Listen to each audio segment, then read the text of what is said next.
My name is Sophia Miller.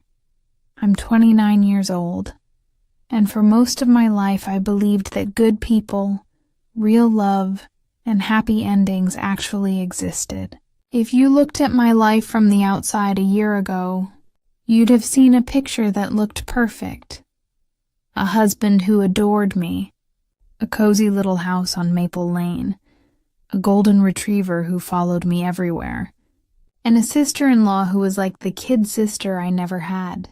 We laughed a lot back then. I used to think laughter meant safety. My husband Ethan and I met in college. I spilled an iced coffee all over his laptop in the campus cafe. He should have been furious, but he just smiled and said, "Guess that's the universe forcing us to talk." That line still makes my chest ache when I remember it, because that's where everything started, our story, our marriage, and eventually, my heartbreak. We married 5 years later, surrounded by candles and autumn leaves. I still remember the way Ethan looked at me when I walked down the aisle, like nothing else in the world existed. And maybe that was true, at least for a while. Ethan's younger sister Emily was only 19 when I met her.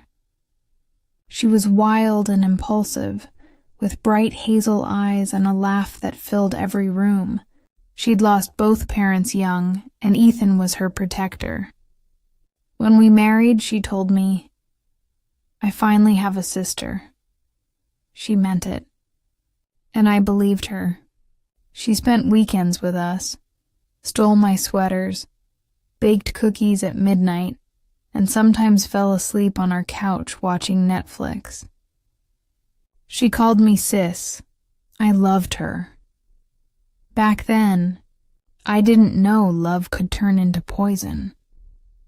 They say betrayal doesn't happen overnight, that it grows slowly, quietly, like a vine wrapping itself around your ribs until it's too tight to breathe.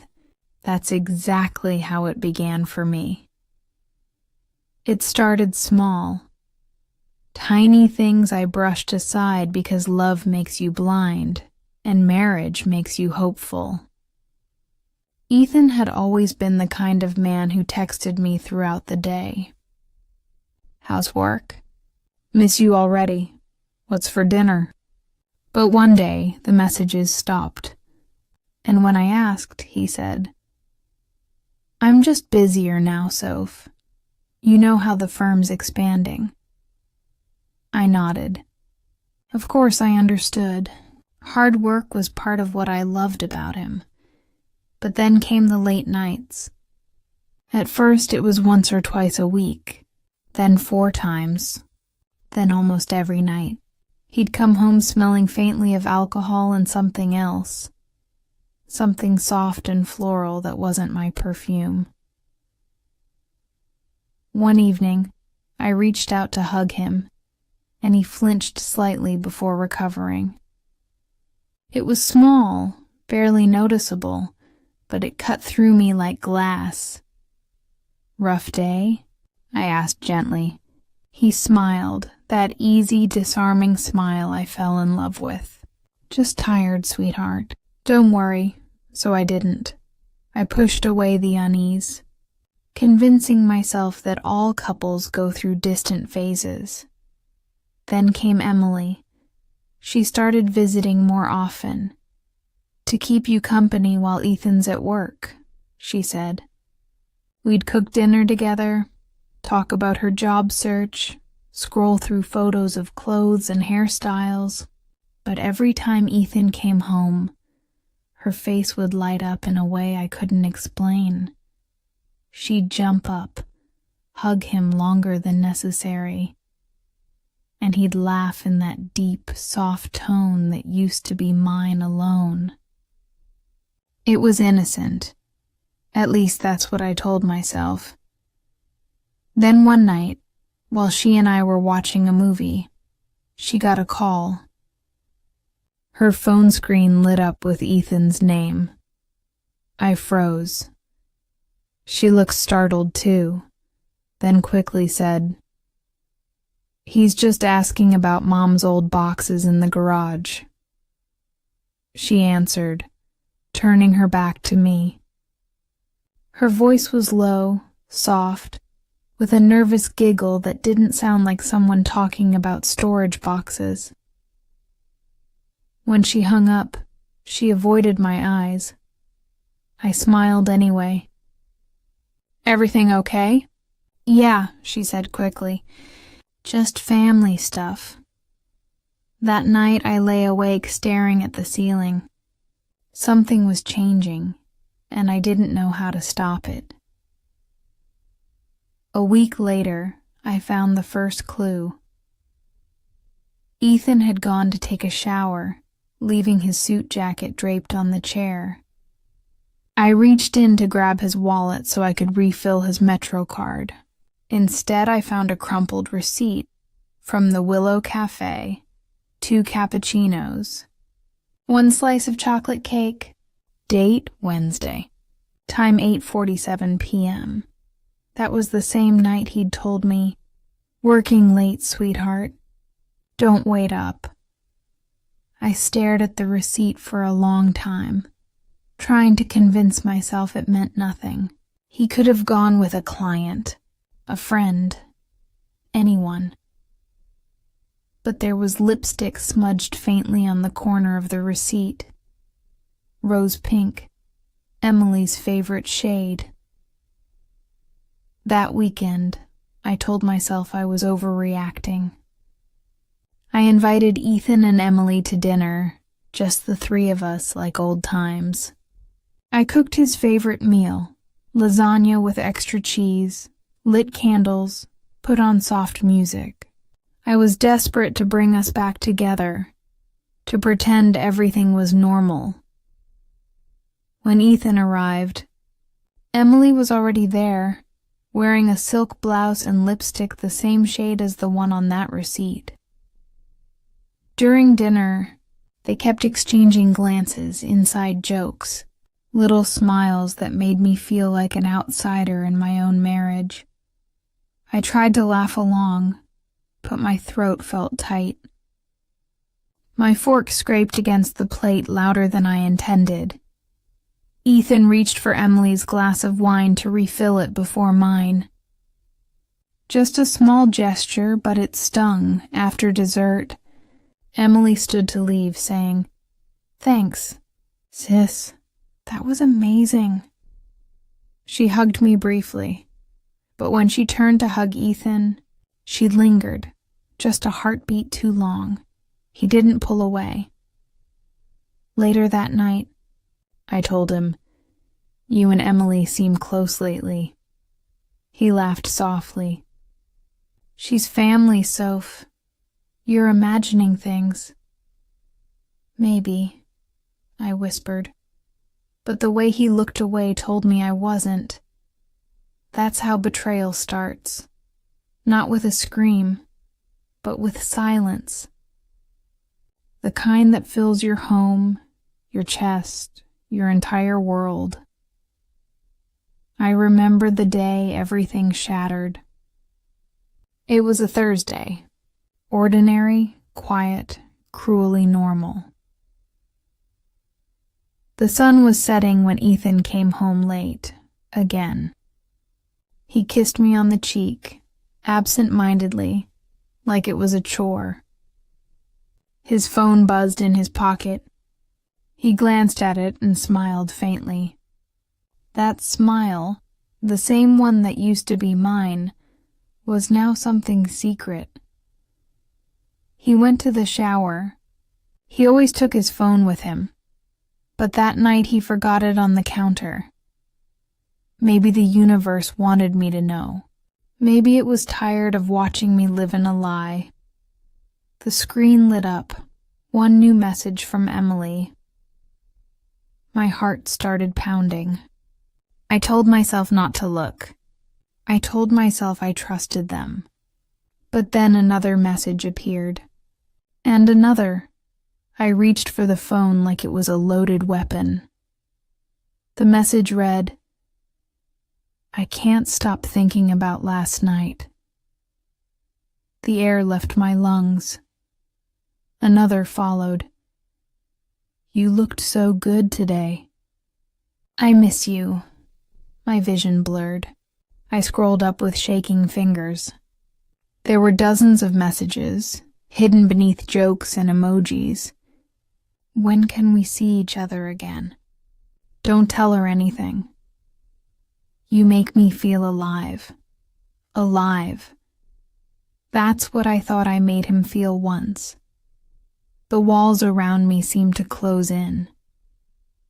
The world went quiet, except for the sound of my own breathing, sharp, uneven, trembling. Then I heard the water stop. The bathroom door opened. Ethan walked out, towel around his waist, hair damp, humming like nothing was wrong. He saw me standing there, his phone in my hand. The color drained from his face. Sophia. Wait, my voice came out like ice. What is this? He froze, eyes darting between me and the phone. You shouldn't have. Answer me! I screamed, the sound raw and unfamiliar. How long, Ethan? How long has it been her? He looked down, jaw tight. It's not what you think. Then tell me what it is. He rubbed his temples, pacing like a cornered man. We didn't mean for it to happen, he whispered. It was complicated. Complicated. That word snapped something inside me. Complicated? I repeated, my voice trembling. You're married to me. She's your sister? What part of that is complicated? He stepped closer, hands raised as if approaching something fragile. Sophia, please, listen.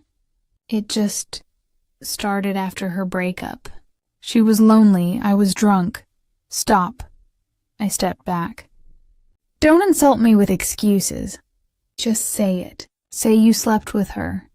He opened his mouth but couldn't speak. His silence was louder than any confession. Tears streamed down my face. I tried to breathe, but every breath hurt. You disgust me, I whispered. You both do. He reached for me, but I moved away like his touch burned. Don't you dare touch me. I walked past him, heart hammering, chest aching, vision blurry.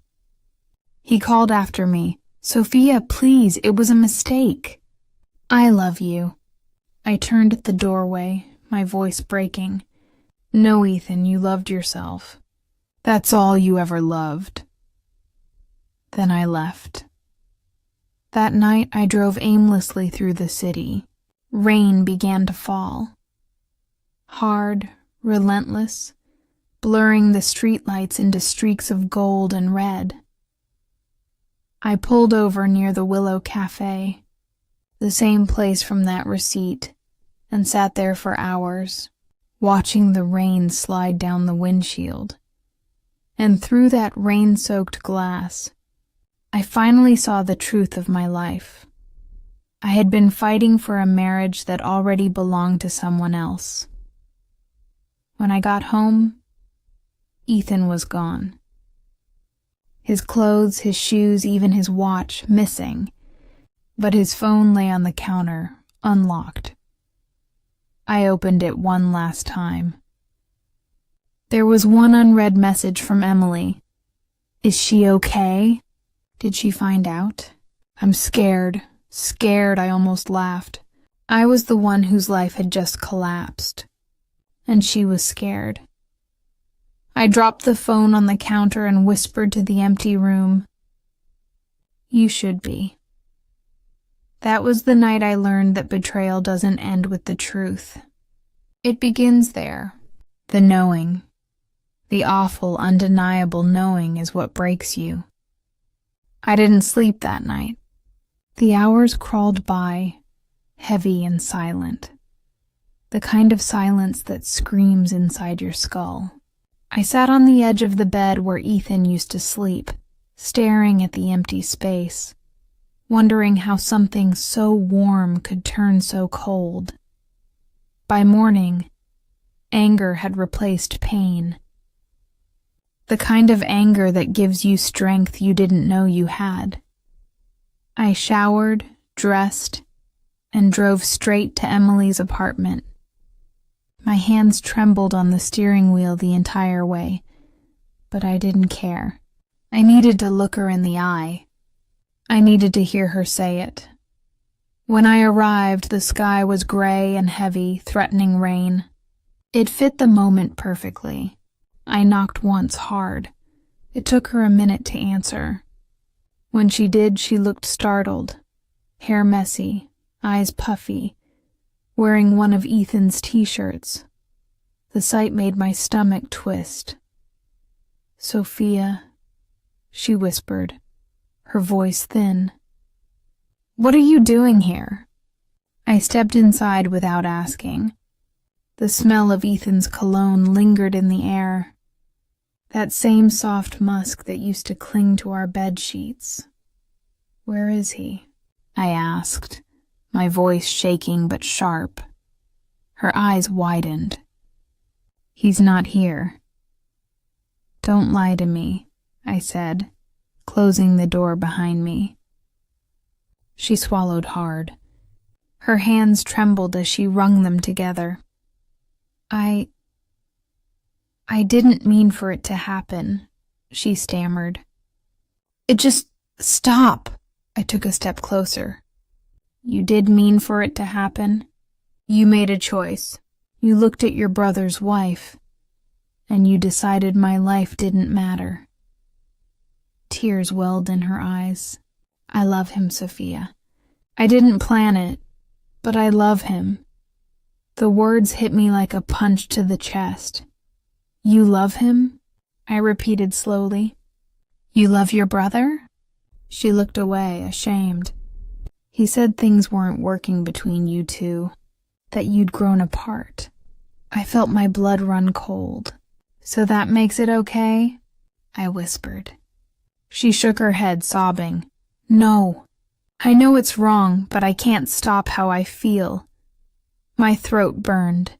My vision blurred with tears I refused to let fall.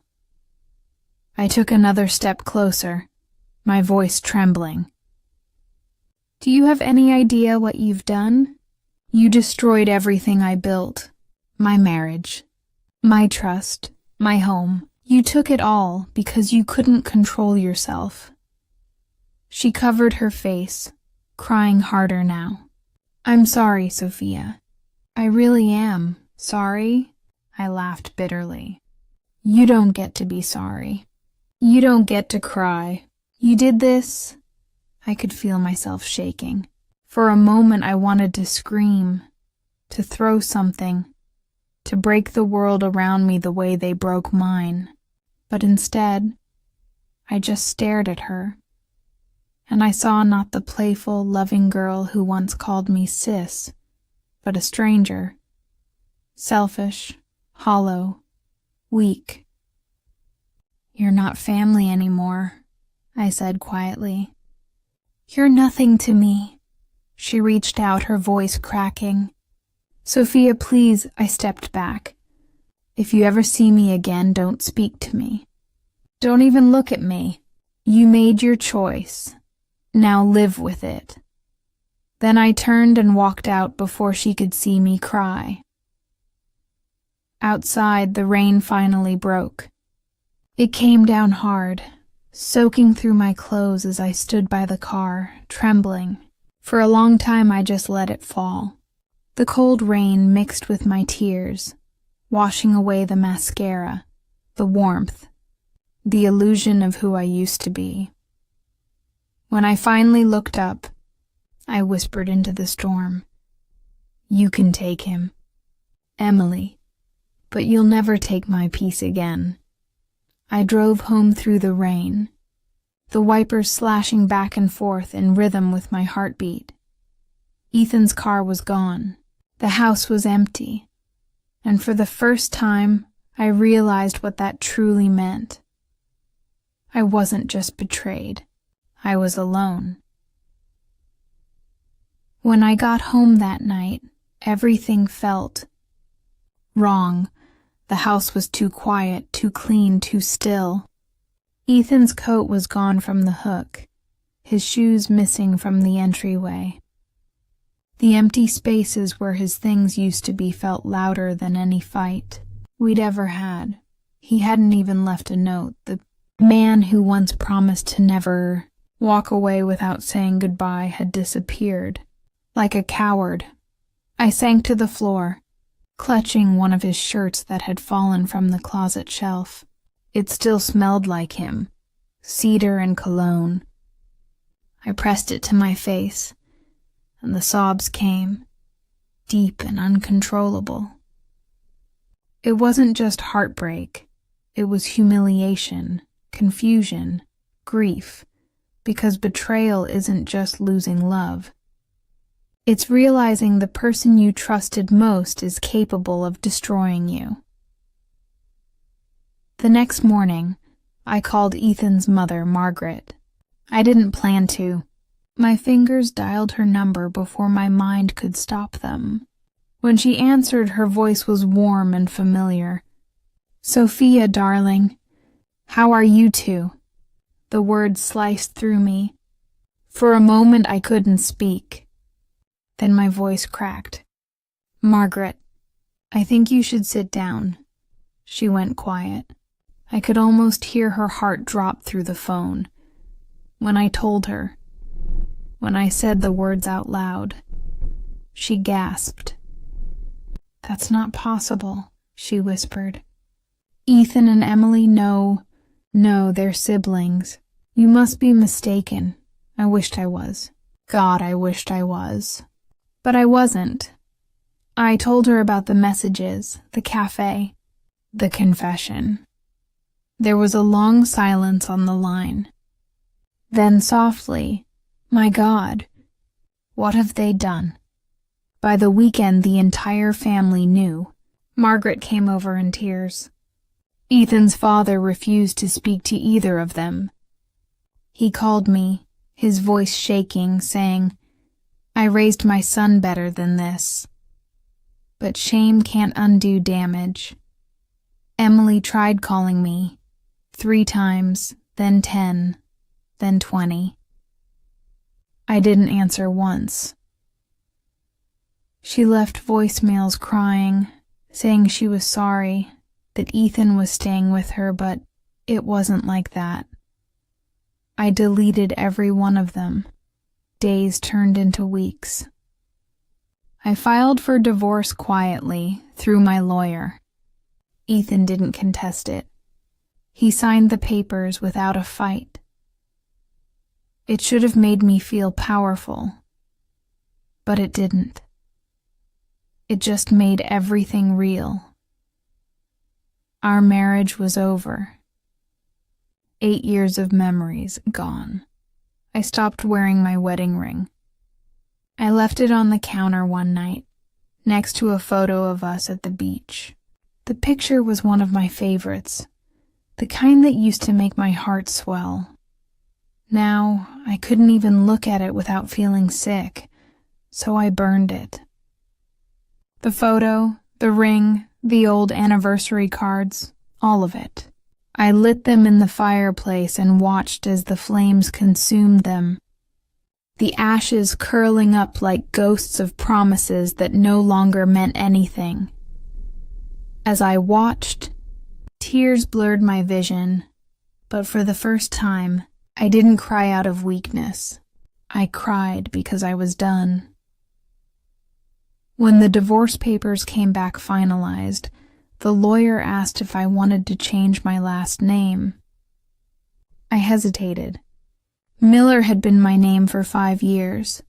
It was stitched into my work email, my bank cards, my identity. But it wasn't me anymore. It was a scar. "Yes," I said. "Change it back." The nights were the hardest. I'd lie awake, staring at the ceiling, replaying everything like a cruel movie on repeat. The laughter, the lies, the first time Emily hugged me and called me sis.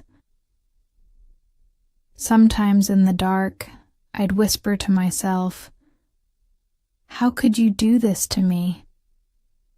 Not because I expected an answer, but because silence was worse. Then one night Margaret came to visit again. She looked older, like the news had carved years off her life. She sat across from me at the kitchen table, her hands folded, eyes full of guilt. "Sophia," she said softly, "I don't expect you to forgive them. What they did was monstrous, but I want you to know you are still family to me." Tears filled my eyes. "You don't have to say that." "I do," she said firmly. "You were the best thing that ever happened to my son, even if he was too foolish to see it." That night, for the first time in weeks, I didn't feel completely alone, but the world moves on, even when you don't want it to. Ethan and Emily moved to another city together, hiding from the whispers, the judgment, the disgust. They became ghosts in my life, names I refused to say. And yet, some nights, I still dreamt about them. Not the betrayal, but before it, when we were happy, when everything still made sense. And I'd wake up crying because even though I hated them, a part of me still missed what I'd lost. Not them. Just us, the life that should have been mine. I started therapy after that. My therapist told me something I'll never forget. Betrayal doesn't destroy you, Sophia. It exposes who people really are, and it gives you a chance to rebuild who you're meant to be. At first, I didn't believe her, but over time I realized she was right. I was broken, yes, but I wasn't finished.